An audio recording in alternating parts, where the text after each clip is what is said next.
ભરૂચ નગરપાલિકા દ્વારા તાજેતરમાં શહેરભરમાં પાણી કાપ અમલમાં મૂકવામાં આવ્યો છે, ત્યારે ગત રોજ રાત્રિના સમય ફાયર વિભાગ દ્વારા શહેરના કશક ગરનાળાને પાણીથી ધોવાનો વિડીયો સોશિયલ મીડિયામાં વાયરલ થતા ચર્ચાનો વિષય બન્યો હતો।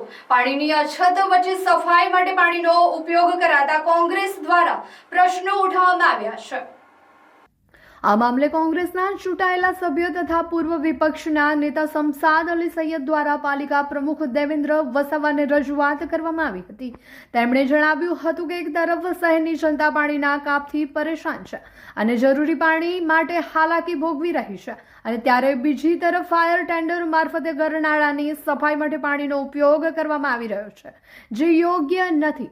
આ રજૂઆતના જવાબમાં પાલિકા પ્રમુખ દેવેન્દ્ર વસાવાએ જણાવ્યું હતું કે ટૂંક જ સમયમાં ભરૂચ ખાતે રાજ્યપાલની પધરામણી થવાથી શહેરમાં વિશેષ સફાઈ અભિયાન હાથ ધરવામાં આવ્યું છે।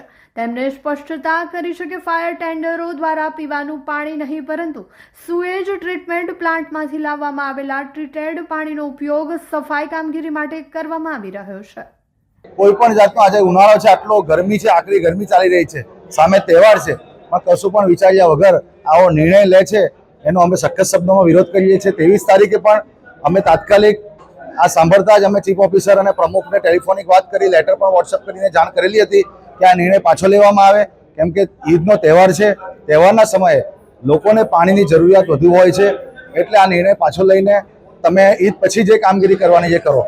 પરંતુ એમણે એમના નિર્ણયને આગળ ધપાવીને જે પાણી કાપ કરવાનો હતો એ કાપ કરીને લોકોને એક ટાઈમ પાણી પહોંચાડવાનું શરૂ કરેલું છે, પરંતુ એક ટાઈમ પણ લોકોને પાણી પહોંચતું નથી।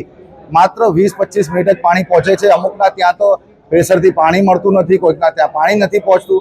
આવા ઘણા બધા છેલ્લા 2 દિવસમાં જ આ પ્રશ્ન કહી શકાય કે ઊભો થયો છે।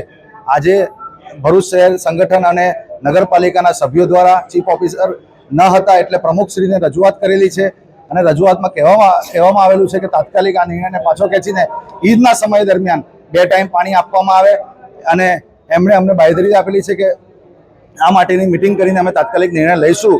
અને ખાસ એક વાતના ઉપર આપણે ફોકસ કરવું જરૂરી છે કે લોકોને જ્યારે પાણી બચાવવા માટેની આ લોકો ડંફાસો મારે છે, કે લોકોને કહે છે કે પાણી બચાવો, પાણી રીતે યોગ્ય ઉપયોગ કરજો, પરંતુ નગરપાલિકા દ્વારા તમે જોયું હશે કે ગઈકાલે રાત્રે જ કસક ગરનાળા અંદર એની સફાઈ કામગીરી કરવા માટે પાણીના ટેન્કરથી આખું ગરનાળું ધોવામાં આવેલું છે। એટલે એની શું જરૂર હતી? હમણાં પાણી જ્યારે આપણી પાસે કટોકટી છે, પાણી નથી, ત્યારે આ કામગીરી કરવાની શા માટે જરૂર પડી? માતાજીયા તળાવની યોજના જે પાણી માટે બનાવવામાં આવેલી હતી કે માતાજીયા તળાવના અંદર પાણી સંગ્રહ કરીને શહેરના 90 દિવસ સુધી, જ્યારે ગરમીનો સમય હશે ત્યારે 90 દિવસ સુધી શહેરના લોકોને પાણી પહોંચાડીશું એ આયોજન કરવામાં આવ્યું હતું, પરંતુ માતાજીયા તળાવની યોજના પણ આજે એટલી બધી જોઈ શકાય કે બંને ટાઈમ પાણી આપવા માટે કાર્યરત નથી, ત્યાં પણ એટલું સ્ટોરેજ પાણી નથી। તો આ યોજના પણ કહી શકાય કે પહેલાં તો નગરપાલિકા GNFC કંપનીઓ હોય અથવા તો બીજી જગ્યાએથી પણ પાણી લઈને શહેરને પાણી પહોંચાડતું હતું, પરંતુ આજે ફક્ત ને ફક્ત માતાજીયા તળાવ પર નિર્ભર રહીને લોકોને પાણી પહોંચાડવું પડતું હોય છે। એટલે નગરપાલિકાના ભારતીય જનતા પાર્ટીના 35 વર્ષના શાસનના અંદર પણ નર્મદા નદી કિનારે વસેલું ભરૂચ જ્યારે પાણીના કિનારે વસેલું છે, ત્યારે એમને પણ પાણી માટે તકલીફ પડી રહી છે। આ ભાજપનું શાસન છે।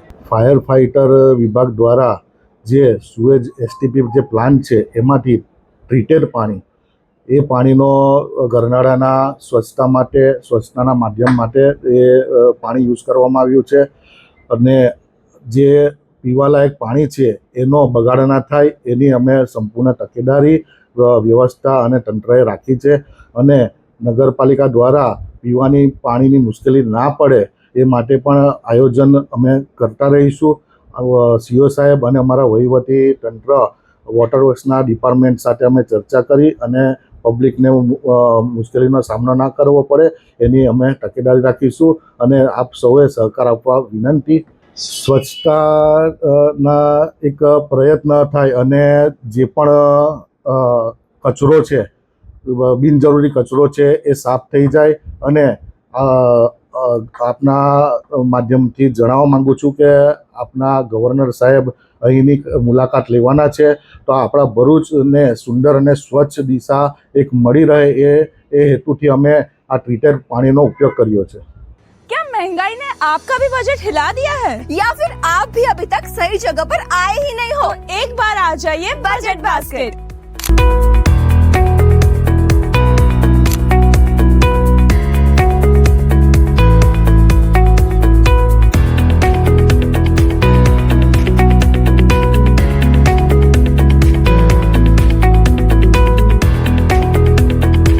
यहाँ आपको मिलेगी डेली ग्रोसरी से लेके स्टेशनरी और हेल्दी ऑप्शंस, सब कुछ एकदम बजट फ्रेंडली रेट्स पे।